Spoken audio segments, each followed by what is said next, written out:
খাওয়ার মেনুতে যাওয়া যাক, দেখা যাক কী কী রয়েছে খাওয়াতে। চলো।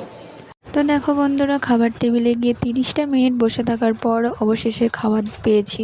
তো দেখো ফার্স্টে দিয়েছিল স্যালাড, লেবু, তো তারপরে দিয়েছিল চিকেন চাটে, তারপরে দিয়েছিল রুমাল রুটি তড়কা, যেটা আমি নিইনি। তো তারপর দিয়েছিল সাদা ভাত, মুগ ডাল, তারপরে আলুর চিপস, যেটা আমি তোমাদেরকে ভিডিও এক এক করে দেখাতে পারিনি, আমি তখন খাওয়াতে ব্যস্ত ছিলাম, সেই কারণে দেখাতে পারিনি।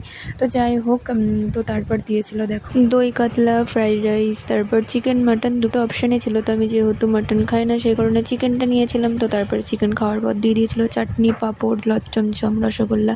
যেহেতু রসগোল্লাও খাই না, তাই রসগোল্লাও নিইনি। তো তারপর আইসক্রিমটা নিয়ে বাইরে এসে একটু ঢং করছিলাম, তোমাদেরকে দেখাচ্ছিলাম। তো তারপর দেখো আইসক্রিমটা শেষ হয়ে যাওয়ার পর একটা ফুল গাছ দেখতে পেয়েছি, যেহেতু আর মেয়েদের তো ফুল বলতেই অজ্ঞান। তো ফুলটা দেখেই আমি ফুলটা একটা তুলে নিয়ে গানের মধ্যে গুঁজে নিয়েছি। তো বলো আজকের ভিডিওটা তোমাদের কেমন লাগলো? অবশ্যই যদি ভালো লেগে থাকে আমার চ্যানেলটাকে সাবস্ক্রাইব, লাইক, কমেন্ট করে দিয়েছো। তো আজকের মতো এখানে টাটা, লাভ ইউ অল।